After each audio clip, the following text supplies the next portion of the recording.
Welcome back to Peak City Gym. Today we're going to talk to Brendan here. If you want to introduce yourself a little bit. I'm Brendan. I'm one of the co-founders here at Peak City Gym, and I am also the director of performance. And that's exactly what we're going to talk about today. We're going to talk about why Peak City Gym exists and what kind of niche we're filling here versus where other gyms are going to do different styles of training. How did you guys come up with the idea of Peak City Gym? Well, we were at East Carolina University out in Greenville, North Carolina. Mhm. And, we had wanted to start, our own training business. So we ended up coming across what's called Next Level. It's a big baseball and volleyball training facility. So, we thought we were going to be working with a bunch of athletes. So we, made our logo, a trap bar, picked the colors based on what we thought would attract, athletes. And then we quickly realized that a lot of people were dropping their kids off for their baseball lessons, volleyball practice, whatever it was. And then the parents and grandparents were actually coming up to train. So, we had to kind of reverse course in our thinking a little bit. And then we ended up, kind of forming Peak City Gym out of that because we started to realize that this was kind of our niche. So, we decided to dive headfirst into that niche, and what brought us out to Apex, North Carolina, where we ended up starting Peak City Gym. Okay, very cool. So you kind of fell into this. Was it what you thought it would be as you started to transition from working with athletes to working with their moms and their grandparents? Um, yes and no. So one thing that we typically do is we ended up, a lot of times people think, over 40, the training style is going to be completely different. Mm. So that's where it's kind of like yes and no. But really the training style stays the same. So Okay. whether it's athletes or Gen Pop, right? I mean, we're training them the same. Now, in terms of the principles and the style that we use, now exercise selection, that's where we differ, right? So, we're not necessarily out here doing like barbell snatches and hang cleans. And I know sometimes, you see that in CrossFit or you see that with athletes. But that's not necessarily the exercise selection that we go with. Okay. We usually, try to weigh the risks and rewards a little bit. So that's where, we still differ from that type. Okay. But yeah, a lot of times what we do is we just change the exercise selection, but Okay. they're still training to be athletic. Okay. When you say exercise selection, you had mentioned like barbell snatches. Do you do any snatches or Olympic lifts at all, or do you just totally avoid all those? So snatches specifically, we tend to avoid. We have a lot of people come to us with shoulder injuries. So, I mean, throwing even a dumbbell up there can be a little risky. So we do alternatives. So we do a lot of different med ball work, right? Still work on explosiveness, power. We do, a lot of kettlebell work. So we'll do like kettlebell cleans, which we have different variations of that based on how comfortable you are with kettlebells, and obviously your experience level. And we do a lot of different, types of plyometrics. Again, a lot of those are modifiable. So it's, depending on your level, you're not just having to be like, well, I've never stepped foot in a gym. I guess I'll be doing what everyone else is doing that's been working out, 5-6 years, right? So why did you choose? I know you wanted to work with athletes. Why did you choose the athletic style of training with this population specifically? Was it just what you were comfortable with, or you found some other value there? Well, we saw a lot of benefit just like in terms of, in terms of exercise selection, it's all supposed to translate to your everyday life. So a lot of the people that we work with are still very active or still want to be active, and that maybe they just aren't able to because of different aches, pains, injuries, things like that. So our whole goal is to enhance the experience outside of the gym Okay. with what we're doing inside the gym. So we have a lot of people that like hiking, trail riding, or just going out for like a ride on the street, right? So we want to make sure that they're able to do that as long as possible because that's what they enjoy. So what we do in here is really supposed to enhance that and definitely not, detract from that or, take place of that. How is this style of training more enhance those kinds of things more so than like a traditional bodybuilding or powerlifting style of training? So we do total body workouts, right? Because everything is coordinated, everything is, interactive. So to isolate things is not going to always enhance the athletic ability, right? Gotcha. It might help in terms of, hey, we're building muscle, and we Hmm. do isolate some Hmm. things, right? But a lot of the exercise selection that we Hmm. choose is going to be, um, more athletic type Hmm. of lifts, or just, more coordination is required because, again, like when you get out in the real world, Hmm.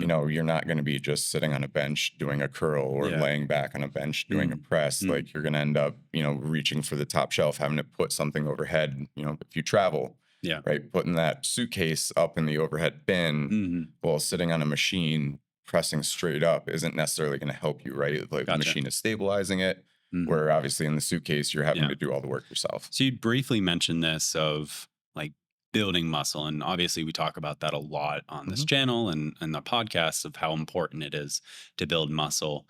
You had made a comment about how it's not necessarily we're not doing the isolations to build muscle. How do we kind of justify doing something that may not be most optimal to build that muscle, but still getting benefit from it? All right, so yeah, so obviously the way we work out, like you're not going to sit here and end up beefing up and Mm, getting jacked, right? But that's where strength, right? So we're mm, working on strength as well as muscle, right? mm, So there is going to be a little bit of a sacrifice in the muscle as we're mm. doing some things that are going to build more strength. Yeah. But the idea is, again, like you're going to have to sit in a chair or sit down Mm, on the toilet your entire mm, life. You need to be able to get back up. So you mm. can have a ton of muscle, but if you can't get back up, right? Yeah. So that's where, we do sacrifice some things. Again, we want to work on power development too, Mm, right? So when we talk about as we age, right, a huge mm, risk is fall risk. mm, So we need to work on our agility and things mm, like that to be able to help, mm. reduce the likelihood of Yeah. those falls, and then obviously, be able to get up off the ground, right? So there's things that are we work on that are just honestly they're just practical Mm, and again translates everyday life. mm, So we kind of again make a little bit of a sacrifice, mm. maybe on the muscle building Yeah. side. But again, part of that is functionality Mm. as well. And I think that's the important is none of our members here are really trying to be bodybuilders. Right. We have had some members who have done that in the past. Yeah. And like no one at this stage of their life is really trying to optimize for being the most muscular possible. They're more optimizing to live a healthier, better life that they actually enjoy and being more functional, having the ability to do change of movements or change of pace or stepping down off the curb unexpectedly. Those kinds of things matter more so they don't fall, they don't injure themselves so that they can stay consistent in the gym or doing the things that they want to do, like hanging out with their grandkids or their kids or whatever it Absolutely. is. And so we may sacrifice a little bit in the muscle building, but that doesn't mean they're not building muscle. They're doing more strength training than what they would do originally. And it's going to build muscle. So we're not saying you won't build any muscle. It's Right. just you're not going to be maximizing the next 2, 3, 4% more muscle that you could build if you did a more traditional bodybuilder style Right. of training. So we've talked a lot about being athletic and having more functional movements. Is that why we named our classes Ageless Athlete and Silver Strength? Talk to me a little bit about how that came about and why that has kind of hit with our members. Yeah, so Ageless Athlete, it kind of came up because, our training style, right? Hmm. So, just because, we don't play sports Hmm. anymore, right? Or, in the glory days, Hmm. it doesn't mean that we can't be athletic. We still Hmm. can't move, train Hmm. athletically. So that's where, the Ageless Athlete came Hmm. from. Honestly, it feels good to do like athletic Yeah. stuff, right? Get into the gym, be able to throw a med Mm, ball around. You feel powerful, you feel mm, explosive. mm. Like, I mean, it kind of throws you back a little bit. So, The uh, level of almost accomplishment that you would get from doing a trap bar deadlift or a medicine ball slam or something like that versus a bench press or a overhead press on a machine, like actually being able to move your body and do bigger movements that you may not have done for a while is really, really empowering, and just gives you a lot more confidence than a curl or yeah. any sort of machine that you could do. Within our training of Ageless Athlete, we had mentioned full body training. Why do we not do any other style of training throughout the week? So the reason why we do like, especially our semi-privates, Mm, or so our classes essentially, all of them are going to be total body mm, because, we life happens, right? So mm, not everyone is able every single week to get in here, Monday, Wednesday, Friday, mm, you know, things come up, traffic, mm, you can't get here, whatever it is. mm, So the last thing we want is to have, especially if they're a 2 time a week person, right? They work mm, out on Tuesday, mm, they miss their Thursday appointment. Now they're not coming back possibly till Tuesday. mm, So if we only did upper body, it's like, well, okay, now your legs haven't been worked in how long, right? yeah. So at least when we do, total body, where it's like, okay, we're hitting everything. Mhm, It also helps in terms of it spreads out a little bit of the soreness. So mhm, not everybody likes to mhm, feel sore, and we obviously understand that. mm, So especially those like the first week of a program, or if you're like just starting out, you're mm, gonna have some soreness, mm, right? So it'll spread a little bit of that out. So you're not just like, oh my gosh, only my legs are killing me, but my upper body feels mhm, fine. It's like, okay, like, yeah, I feel it a little bit here. I feel it a yeah, little bit here, but I can still get through mhm, my day. yeah, Which is something that we also emphasize here is again, like do what you can, especially mhm, when you're starting out. Because the idea is to not like, go super hard. You're so sore that you can't make it up and down the mhm. stairs, right? We want to be additive to your life and not subtractive. And if you're focusing on whole body splits, you're going to have to train a lot more frequently just because the research has shown hitting each muscle at least 2 times per week is going to be a better approach than just 1 time a week. And when we're doing this full body, again, if people are missing days or something comes up, life happens, whatever, having a more full body approach means you at least hit every muscle each and every week. If you show up once, you're going to hit each muscle at least once. Then within the program, how do you adjust upper body versus lower body versus push versus pull? How do you kind of think about those programming when programming for these workouts? So I write a month at a time. Mm, So I'll plan, depending on the month, I'll plan 4 to 5 weeks. mm, So the way I write programs, it's like a puzzle to me, mm, right? So, be like our first block, right, is always our warm up. So we always start on the ground, right? Build mm, people up from there. That's going to include, some activations. We'll do like, a glute bridge and mm, then we'll flip over. We'll do a thoracic spine rotation. So getting some mobility work in there. And then we slowly build you up from there, right? So mm, we do about 6 exercises in our warm up. And then we go into, a little bit more movement prep, mm, work on a little bit of explosiveness. So that's where you'll see stuff like, bear crawls or maybe a medicine ball slam. mm, Try to get ourselves ready for our strength block, which is going to end up being what we call C block or our third block. Now that's where you're going to see more of our strength lifts. mm, So that's where you'll see maybe a trap bar deadlift, or people that can't do the trap bar or aren't comfortable with the trap bar, they can use kettlebells and do their mm, kettlebells. mm, Or you might see, that's where a bench press, right, comes mm, in. So mm, you'll see more of like, okay, now we're going to slow it down, work more on strength, mm, maybe take a little bit longer rest mm, than we did in our first mm. block. And then the next block that we go into is going to be more like supplement exercise, Okay. right?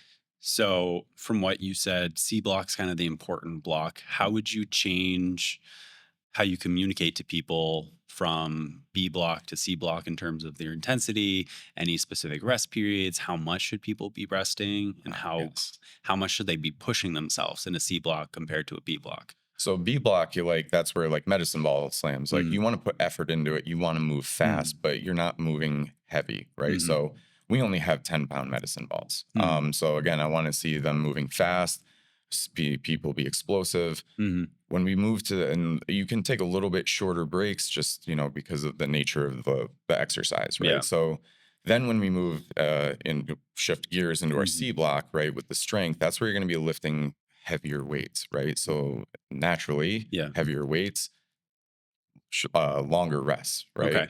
Now, part of the reason is because it's really hard to lift heavy if you're Mm, out of breath. mhm. So, we have heart rate monitors here that we give everybody. They're included in all Yeah. of our memberships.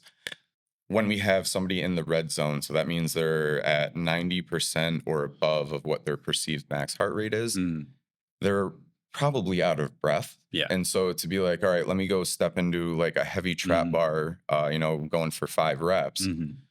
and you're already at 90%, it's going to Mm, be really hard to complete those reps. So it's like, okay, well, let's take a little bit longer of a rest. Sometimes we'll throw a stretch in C mm, block yeah. or something to, keep the mind Mm, occupied, mhm, but also allow the heart rate to come down. So that way you're ready to like jump into that next mm. set. So what you're saying is you kind of build in that rest period. Yeah. Have you found that people are not taking their rest periods when they should? Some people like to go a little bit faster. Mm, A lot of times people get in this mindset of like faster means better, mhm, or if I do it faster, mm, like that means I'm working harder. So trying to break that like yeah. myth of like that doesn't necessarily mean you're getting a better workout just because you're going Mhm. faster and can fit more into 50 minutes. You're keeping your heart rate pinned at that 90% Right. for 50 minutes, not necessarily going to get more bang for your buck out of a Right. workout like that. Generally speaking, you're not going to be able to lift as heavy, which is going to be that mechanical tension that the muscles will need to actually start to improve and get stronger and build the muscle that we're trying for. You could just be working on your cardiovascular system and your muscles are not progressing week over week because you're not giving yourself the stimulus necessary to actually focus and build the muscle. Absolutely. You had mentioned that you kind of plan for 4 to 5 weeks, depending on the month. Why is that? And does it play a big role in what you're thinking of when you're programming? Yeah. So the every day is going to be different for the program, right? Mm, So Monday and Tuesday, Wednesday, they're all different workouts. mm, Now, what we do is we repeat the weeks. So that way it's like, if you're a mm, Monday, Wednesday, Friday person, you're mm. going to be doing those three workouts for the next 4 to 5 weeks. Okay. Now, the idea behind that is the first week, you don't necessarily know what to expect. It's in Mm, our app, but not everyone looks ahead. mm, Some people like surprises. mm, So the first week they show up, they're kind of figuring out like, okay, how am I going to pace myself through the workout? mm. Um, you know, Trying to figure things out. Right. The Yeah. second week they come back, they're like, okay, I have one of these workouts under my belt. I used this weight last time. Let me see. And I remember feeling pretty good. Maybe Mm, I can step it up. Or, oh, I remember this didn't go well last time. Maybe I mm, need to step it back in terms of weight. So you can kind of mm, like find your groove. Now, by the mm. time you hit that third, fourth, and definitely by the fifth week, Yeah. right? Whether it's, hey, I was actually able to get all the sets and reps in, right? Mm, Because obviously, like we say, do what you can. So mm. maybe, if it has 4 sets, and you've only been doing three, by that fourth or fifth week, maybe you're doing all the 4 sets, Yeah. right? Or completing all of the reps. Now, Mm, some people might be adding weight, but the idea behind that is you're starting to see progress right away. mhm. Um, I don't think anyone likes sitting there waiting like 2 months, being like, "Am I going to see progress? Yeah, I'm going to." So Yeah. this way, they're seeing progress right Mm, away. Obviously, seeing a little bit of progress is mm, going to help in motivation, right? In terms of mm, like, okay, keep me coming back, mm. right? So it just honestly, it just snowballs in Yeah. terms of, and then once you start to hit a little bit of that plateau, right? That's where the program Mm. changes. Now that it doesn't change so drastically, where it's like, oh my gosh, this is like, I've never seen any of these Yeah. exercises before, right? We might be Mm. changing, your time under tension. We might be changing the way the angle you're lifting, Yeah. right? So it's not going to be just like a whole new world where it's like, Mm. oh my gosh, what is this? Like Mm. you're still able to like understand, like, okay, instead of doing a flat bench, now we're doing an incline Yeah. bench, right? So I think the important thing that I've mentioned before, but all of these exercises are skills.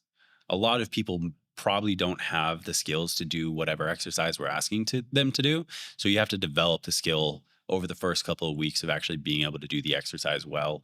And then you can really start to push things. So that's where a lot of that strength and development happens in the first couple of weeks. It's just getting more comfortable with the exercise, knowing how to move your body and ask your body to do those certain movements, and then you're starting to actually build the muscle and develop the strength for that movement. Why do we plan out the 4 to 5 weeks versus doing something new every week?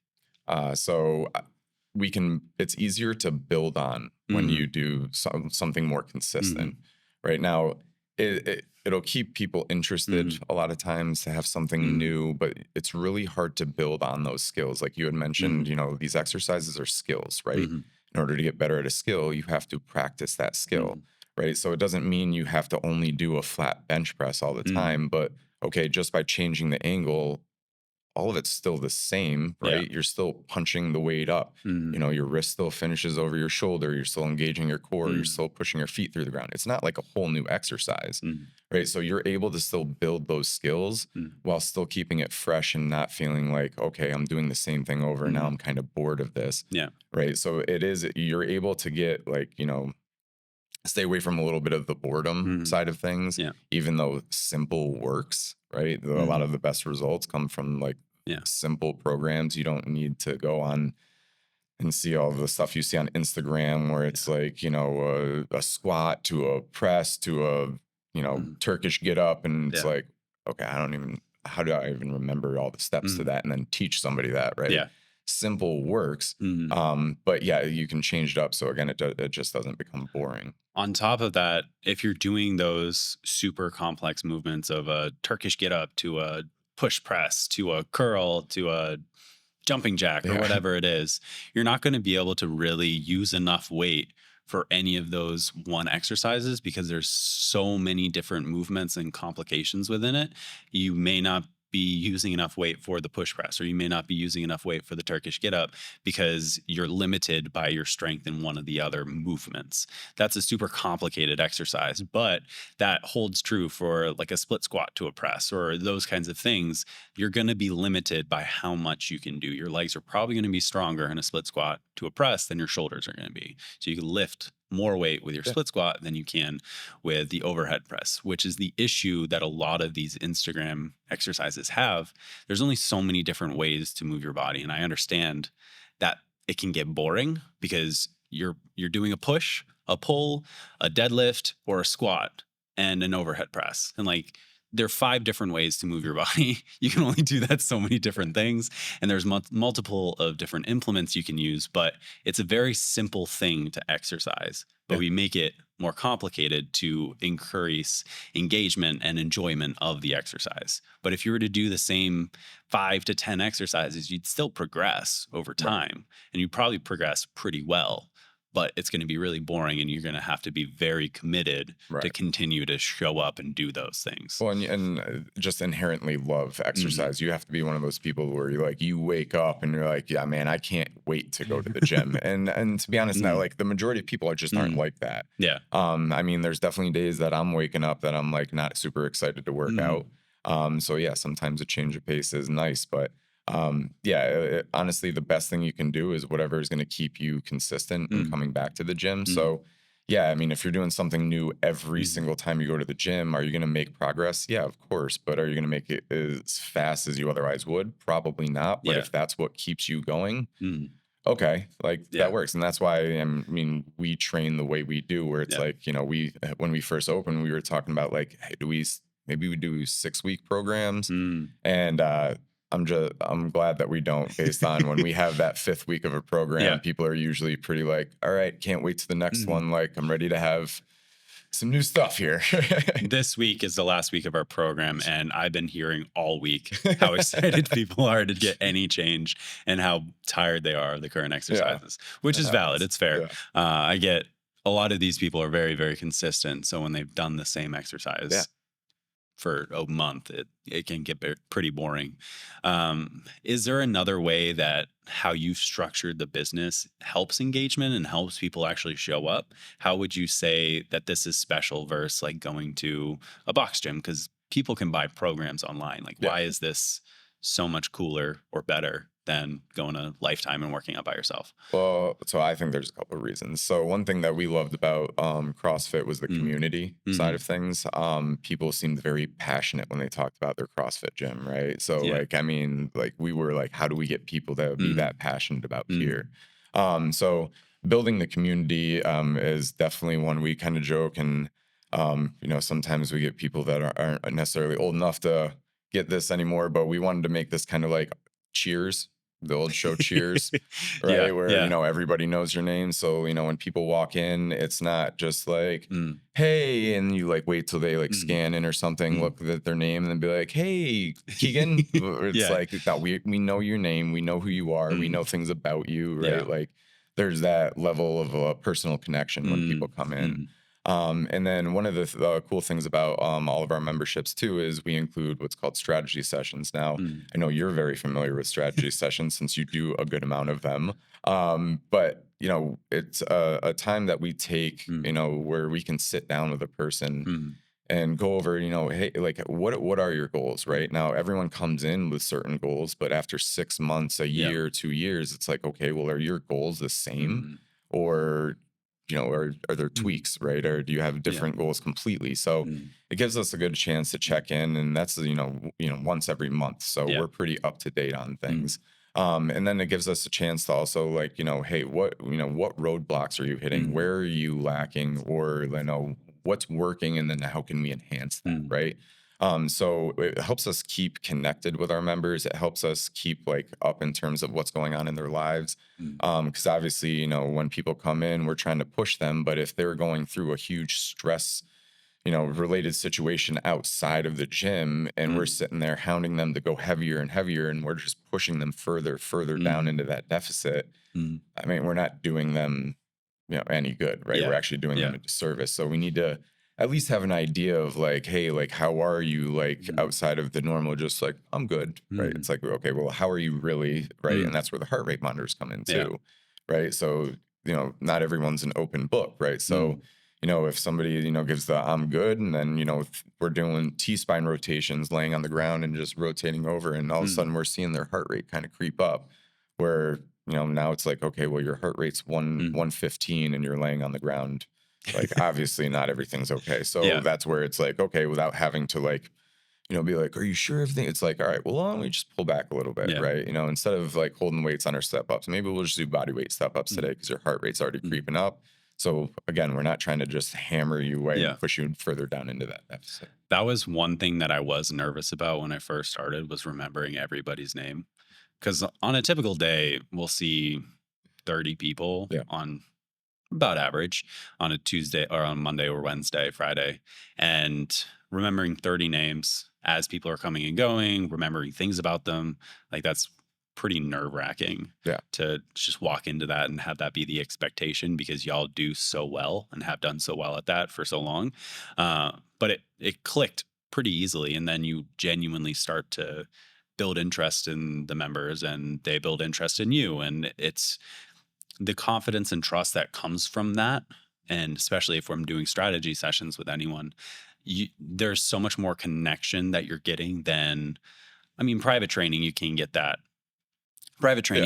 that feeling, but you miss out on the community aspect of peers, of people who are also doing and going through the same thing that you are, versus just like your trainer or Yeah. your boss essentially coming in and telling you what you're doing wrong or trying to help you out that Yeah. way, venting to them.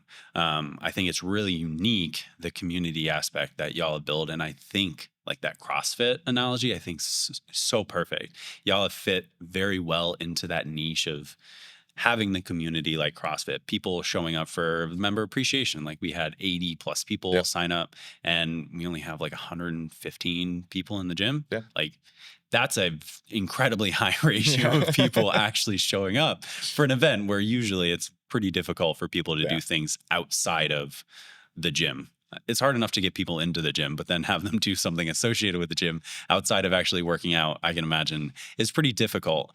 So I think that it's been so cool to see the connection and the community that you cultivate, that you try to hire people to cultivate, and then just the members that you found have fit so perfectly into that. And even the pretty quiet ones still want to get involved sometimes, Oh and it's yeah. really cool to see. No, it's great. And honestly, like, we love the fact that a lot of times there's, when we're in a class, Mm, yeah, we're trying to be motivating, we're trying to get people like mm, going, but a lot of times it's other members that are doing it yeah. to each other, right? Mm, Right. Where they, 6 a.m. I know, mm, right? They'll be in here doing their trap bar deadlifts, and like they're all watching one person do their mhm, big lift. They're all cheering, clapping, mhm. like kind of getting each other going, especially at 6 a.m., right? Yeah. It's not always Yeah. like everyone's overflowing with energy. So, it's good. It helps, like, obviously the Mm, camaraderie, and, makes people feel good mhm, when, you have people cheering for mhm. you. So it is really nice to have that community Yeah. aspect. We're predominantly a fitness over 40 Mhm. gym, right? Is there any limitations around the fitness over 40? Do you have to be over 40? So no, you do not. We do have people under Okay. 40. Really, the thing that we ultimately specialize in Mm, is being able to get people who really it's bridging the gap mm, a lot of times between like a physical therapy and like the hardcore training, yeah. right? So obviously we lift heavy, we Mm, do cool lifts, we do a lot of good mhm, stuff. But people come to us, they have knee injuries, they have mm, shoulder issues, mm, back injuries, hey, I love doing CrossFit, but my shoulder keeps getting tweaked, or mm, whatever it is. mm, So a lot of times it's like, okay, well, how can we still do the workouts that you like mhm, and get you like to do those mm, things, but without tweaking your shoulders? yeah. So it's like, okay, well, we just modify it in this way or modify. So that's where keeping our classes to like a 1-to-6 ratio has Mhm, really helped. mhm, Because we have our base program, and then it's like, okay, well, we have this type of squat, but I know you have a knee injury, mm, you have back pain, so you're going to do this, you're going to do this. So to an outsider it may look like, oh, they're doing completely different workouts, but mhm, really what it is, it's we're individualizing mhm, the group workout. So I mean, it's we do have private training. yeah. A lot of people end up switching from private training Mhm, to the semi-private classes because they're like, well, I mean, it's kind of like private training anyway, but yeah. now like I don't have you like watching me like a hawk, right? Yeah. It's like, okay, like there's other people around, and Mhm, like you can get motivation from mhm, them, and obviously building the community aspect too. yeah.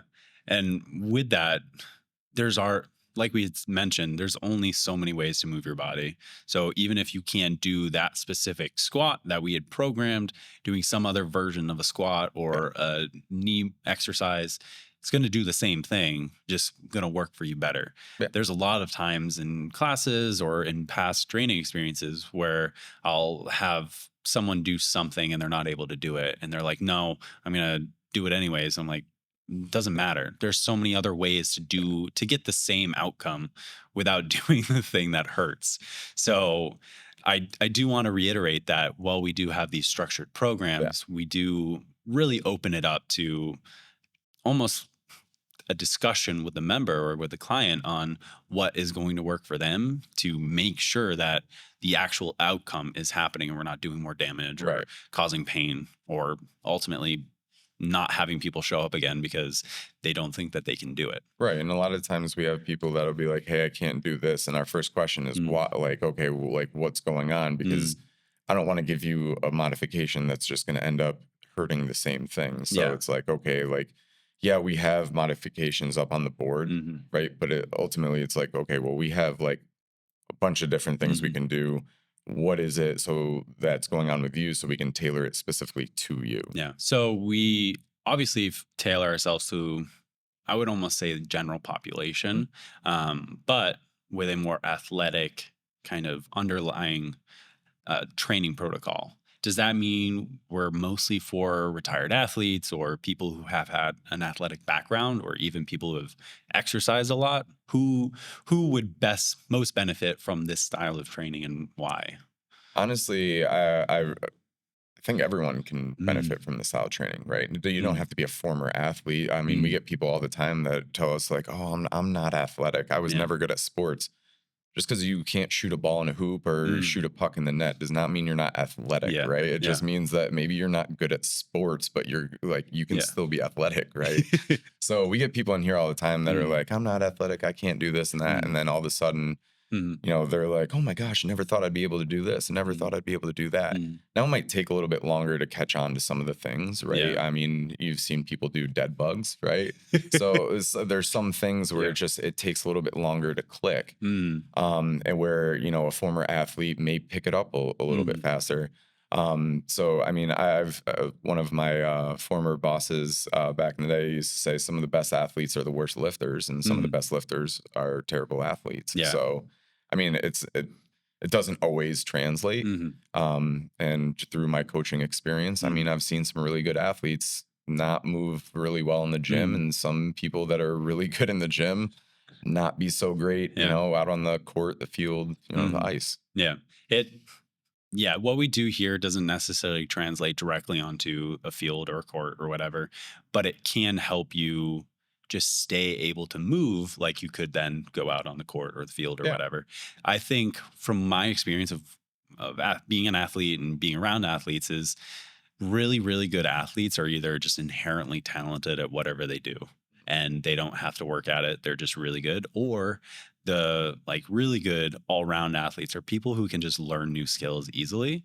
And regardless of if you're 40 and you've never played sports before, we're not trying to rush you towards anything and make you learn these skills like immediately. And that's part of the benefit of having a 4 or 5 week program is it gives you, regardless of your athletic background, gives you the room to develop these skills to actually improve and to find benefit from these exercises. Right. And going back to something you said, where it's like, we're not prepping for like a show, Mm, right? That's in 3 weeks. yeah. Or like, hey, I got a match coming up, right? Mm, We're in it for the long haul. So mm, like like you said, we're not trying to rush you mm, into this stuff. We're mm, trying to build the habits, build the skills mm, that like we can continue to build on mm, for as long as you're able to work out. mm. Right. Yeah.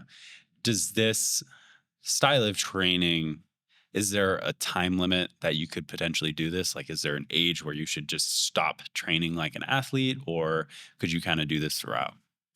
We have people, I mean, that are across a bunch of different Mm, ages, right? So, to be honest, as long as you can do it mm, safely mm. and you can continue to modify things where, like, again, you're performing, again, risk reward, Yeah. right? So, if the risk outweighs the reward, Mm, I mean, then, all right, that's where you have to mm, start thinking about, like, okay, like, what kind of exercises can we do?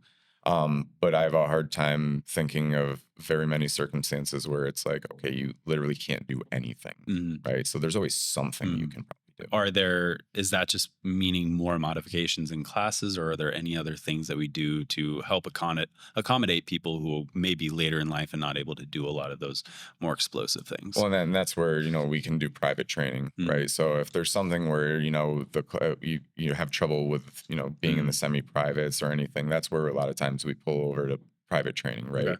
Because then we can pace you, like, again, Mm, it's one-on-one, right? So we mhm, can do whatever, literally whatever yeah. you need, Yeah. with no one else Mm, in mind. So we are able to accommodate that stuff, yeah. but With people who may be just starting out in their 40s, 50s, 60s, is there a certain level of fitness that they should have? I've heard a lot of people in my private training who are, when I'm trying to get them to sign up, of I need to spend a couple weeks to get fit enough to come train with you. Does that hold true since it is more of a group training principle, or should you not worry about that? uh, I would say don't worry about that. Mm, Not in terms of like what we do here, mm, right? I don't know. Maybe other gyms, maybe yeah, you might yeah. need to get in shape before you start there, Mm, depending on how they do mm, things. The way we do things, and again, what we tell people when you first start out is like, don't worry about like trying to do every single rep, every mm, single set. Like, if you get mm, 2 sets in, you're mm, like, oh, my back's starting to feel a little tight. Like, mm. okay, well, then maybe like don't continue to do the 2 more rounds, Yeah. right? Because the last thing we want is you waking up tomorrow being like, I can barely roll out of Mm. bed, right? Yeah. So the idea is to enhance your life, Mm. not take away from it. Mm. So, like, do the 2 rounds, and Mm. then, the next week you come in, okay, is it 2 rounds again? Mm. Maybe we try 3 rounds, right? Mm. And then again, because the weeks repeat themselves, you have the opportunity to slowly progress. Mm. Because again, we're in it for the long haul. Yeah. So, yeah, there's no rush, and you can literally come in. And we've had people, do 1 round and then take a break, do some stretches, wait for the other people to finish, Mm. move on to the next, and go through the class like that. It may be a bit of an ego hit, but ultimately here, no one here is judging anyone for what they're Right. doing. We're all here as a community, as a team to basically work together to get more fit and live a better life. Like no Right. one's looking at the corner if you are stretching mid set to being like, ah, they're underachieving. Like it's not that kind of competitive nature. And I Right. think I mean, partially because of the demographic, but it just suits the personality of the gym and the way everything is structured to like people are doing their own thing. And Yeah. some people won't be able to do a lot of the exercises. Like I've had sessions where I've modified every exercise to work with people just within a small group setting, just modified every single exercise for the day because they came in not feeling good. But they still showed up. And that's ultimately what mattered Right. more that day than doing the most optimal program or the program that was written on the board. Yeah, I mean, we kind of joke around, but and, I mean, it's very true. The idea is that you feel better leaving than when you came Mm, in, yeah. right? So if you're leaving exhausted, like I need to go take a nap, I don't think I'm going to be able to do anything the Mm, rest of the day. Like that's not what we're trying to do, mm, right? Then obviously we've done something wrong. We need to figure it out for the next time you come in. So you're supposed to feel like it sounds like the mm, opposite, but mm, energized, mhm, right? Feeling good, like okay, like let me go take my day on, mm. right? Especially if you're a morning person. Yeah. Is there a time or place where you would wanna push yourself there at a gym like this or not really? Well, I mean, when you hit a certain like level of fitness, right, Mm, you can push yourself. But to be honest, even at that level of fitness, right, I wouldn't mm, want somebody leaving like being like, I am exhausted and I yeah, don't think I can do anything the rest of the mm, day, right? I still want people leaving like in a good mood, mm, energized. Again, it's supposed to enhance your life, yeah, right? Not take away from it. That does not mean don't work hard, mm, right? You still have to push yourself, but not to the point of like absolute gotcha. exhaustion. Is there a way that you kinda coach people to be able to find that medium of training hard enough to where they're showing up, but then not training too hard to, um, leave here and feel dead for the rest of the day? Well, so what we try to do is encourage people to do what they love, right? Mm, So in terms of like coming to the gym, like we don't want somebody to be in here like training in our classes like 6 days a mm, week, like pushing it as hard as they can on every exercise, right? yeah, They're especially for people who come multiple days in a row, you kind of have to pick and choose because mm, then again, it's hard to overtrain, but it's mm, easy to under recover, yeah, right? If you're not giving yourself enough time to recover, mhm, like your workouts aren't going to be mm, good. Then that's where like the mental side of things mhm, comes in. Right now, it's getting frustrating because you're not mm, making the progress. Because mhm, again, you're not able to recover from the work that you're actually yeah, doing. So that's where it's like days that you're not in here, right? Go for a walk, go mm, hiking, ride your bike, kayaking, yeah, whatever. I mean, it's North Carolina. There's a lot of outdoor yeah, activities. So yeah. get outside and do Mm. something fun. Within the class setting, there's a lot of different people coming from the different backgrounds that we've mentioned. People who have never trained before. I know we have a couple ex-professional athletes. What is how do you approach training and helping everyone in a class setting for all the different exercises and skills that we have people do?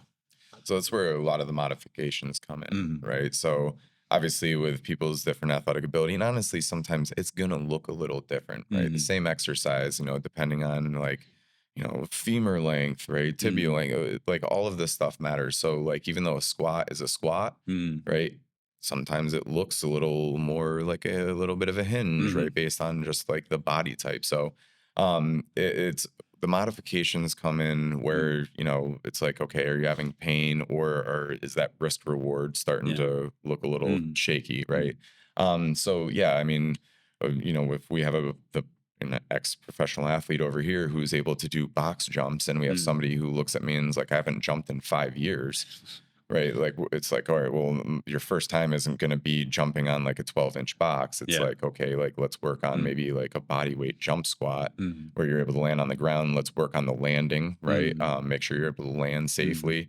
And then build from there. But mm, yeah, I mean, like I said, you're gonna see it where it might look like totally separate workouts, mm, but really it's just okay. We're modifying this for them. We're modifying this for them, but mhm. ultimately they're following the same program. When you have someone new coming in here who's never been in the gym, how would you talk to them about being intimidated by we don't have any machines here and machines are a lot more comfortable because you know exactly there's only one way to move. So how do you kind of quell fears or talk to people through why maybe this type of training is more beneficial than machines or just kind of get them more confident to at least try it out? How do you talk to people about that? So that's where a lot of times when people come in, if they're not comfortable just jumping right into a class, we'll do a Mm, couple private sessions with mm, them, kind of get them a little more comfortable, right? mm, And then, in our warm up, right, we're not like using a bunch of weights in mm. our B block. So that initial like movement prep block where, Mhm, an explosive where you're doing like some med ball stuff. mm, We're picking exercises that are a little like lower barrier of mhm, entry. So they're not necessarily feeling like intimidated where it's like we're not jumping them straight into a trap mhm, bar, right? So if you're new and you haven't been used to free weights, we're going to ease you into a little bit. You're Mm, going to see a little bit more body weight exercises, mm, some band work, kind of mm, get you out of the mindset of like, okay, we're gonna just going to do machines. mm, And then as you start getting comfortable, right? And then obviously with you being comfortable, ideally, like, some stability has improved, like your mm, balance has improved, mm, mobility is starting to improve, right? You're starting to build that base strength. Then it's like, okay, as the confidence starts to build, because those things are building, mm, then it's like, okay, now we're going to start to introduce you to mm, weights. But even if somebody jumps right into a class, mm, there's no pressure to do any of the exercises. It's mm, like, okay, like, if let me know if you have any pain limitations, but mm. or if you're just uncomfortable. Like Yeah. not everyone's going to jump up on a chin up bar and be like, yeah, let's give it a shot. With this ageless athlete training and doing full body, is there an ideal amount of times to come per week? So ideally, right, you do what works, Hmm. right? So if you can only make it twice a week, Yeah. then two times a week. Mm-hmm. But ideally, about 3 to 4 times a week would be great. Mm-hmm. Three being most realistic for people. Mm-hmm. But that's where the key is. If you're gonna, if you're doing 3 times a week, there's 4 days Mm-hmm. that you have to do something Yeah. outside, right? And that's where it's again, pick what you love and try to do that. When you're doing the 3 days a week, because how we have things structured here, Saturday's a pretty light day. I think we only have one ageless athlete class. How would you kind of structure a week? Is it okay to do it back to back? What would be the ideal week, and how could you modify things to fit your schedule? So you'd want to have it spaced, right? Hmm. You don't want to end up doing like, a Monday, Hmm. Wednesday, and now you're going from Wednesday to the following Monday, right? Hmm. You want to space them out. So if you have a day, you have 2 days, at most probably 3 days Hmm. in between, because you don't want it to be too long Hmm. between, the training sessions, Yeah. right? So that would be ideal. Now, depending on, okay, well, let's say you can only make it on Monday and Wednesday. It's Hmm. like, okay, well, again, do what you can, but on Yeah. those days, like, we're gonna Hmm. push it. Hmm. Now, sometimes again, people will have to come back to back days, Yeah. right? Hey, things got messed up. I have to Hmm. come Monday, Tuesday, Hmm. then Thursday, Friday, right? Yeah. And it's like, okay, well, let's look ahead. Let's see what the workouts are, Hmm. right? And then let's pick like, okay, here's where we're gonna push it, and Hmm. then here's where we're gonna pull back, and then let's look at the Thursday, Friday, same thing, right? Because you don't want to end up, you know, we do total body, right? Hmm. So that means there's 2 days where you are gonna Hmm. do a knee dominant exercise. Hmm. Well, if you just did like super heavy squats on Monday and then you're gonna turn around, come back and do lunges the next day, it's like, well, let's not grab like the heaviest kettlebells and Yeah. go with the heaviest lunges we possibly can, Do, right? do you think that that should be a conversation with you or I or a trainer here, or do you think this is something that people could figure out for themselves or should be able to kind of think about for themselves? I would say, a trainer should be able to help you mostly Mm, because, like, this isn't most likely this isn't your field, right? mm, You have a lot of other things you have to know. mm, You have a lot of other things you have to worry about. yeah. And that's kind of the point of having a trainer, right? Hmm. Is like, hey, we hear this all the time. I'm here for you to think for me with this stuff. I'm Yeah. not here to like think about a bunch of this stuff. I like having it done Mm, for me. mm, You tell me like, all right, this is what you're gonna do. This is how many times, and then if I mm, need it modified, you let mm, me know. mm, But like, put the trust in your trainer. That yeah. is, I mean, honestly, like if you have an interest and a general interest in that, Mhm, um, is it? I mean, can you learn it? mm, Absolutely. You mm, can. You can start to figure out the trends and like mm, how to do that stuff. But ultimately, if it's not like of super interest to you, then mm. like put that on the trainer and let them figure it out. That's really kind of the whole point of here. We are a small group, but it one makes it more cost effective for you to come in and actually work with a trainer Mhm. because it can get expensive to work one on one. So it's a little bit more cost effective to come into the group training, but you still get that, especially here, that hands on approach of you Right. can schedule a strategy session. And if you are consistently only able to do back to back days, we can talk about those things for up to an hour in that strategy session, or stop us before class or during class and kind of talk to us a little bit about those things. Just because it is in a group setting, there's still bandwidth and some potential for more in-depth conversations with the trainer. Right. And again, I think that's why this is so unique of a gym from other gyms that I've worked at is you have such a almost one-on-one experience here in a group training setting, and the exercises are more appropriate for people to actually build muscle versus a lot of group trainings that I've seen. It's very Yes. cardio based. We actually had someone here that decided to go do a more cardio based workout program because they were just like, I want more cardio. But like, you're still getting cardio here. Yeah. Yeah, we try to do a little bit of a blend, right? Obviously, Hmm. there's a place for cardio, but to Hmm. sit you on a bike or a treadmill and be like, Hmm. I'm going to sit here and watch you for like 10 minutes walk, it's like, there's better uses of your Yeah. time. So what we try to do here is we try to do the things that you can't necessarily do at home, Hmm. right? Whether it's like you don't have the equipment, you don't have the motivation, Hmm. right? Not everyone at home is super pumped up to do Yeah. like, parts of a Turkish get up or Hmm. like even attempt a chin up, right? Yeah. So we're going to focus on the things that you're not going to do at home. Yeah. Everyone can go on, for a walk at Yeah. home, Yeah. right? So, and then we do a lot of our non-traditional cardio. So Hmm. that's where you're gonna get some like, cardio, right? Hmm. Through like things like, the slams, med ball work, Hmm. swings, Hmm. different kettlebell exercises. So yeah, we definitely get cardio and but we're not taking people out in the parking lot doing Yeah. like wind sprints Hmm. and stuff like that. Even if we're not doing the traditional bike cardio, your heart rate's still going to get jacked up. And if you lift heavy enough with enough Oh intensity, yeah. your heart rate will get into the 90 percentile and you're going to be out of breath and still struggle. It's not going to be quite zone two, like walking or Right. an easy jog or whatever, but it can still improve your VO2 max and improve other cardiovascular markers because you are overall getting stronger and pushing your heart rate Right. at a higher level. I appreciate you sitting down with me, talking a little bit about what PCG is and why it is such a unique style of training and how it works. I hope everyone learned a little bit something about Peak City Gym, and I hope you guys have a lovely rest of your day. Thank you.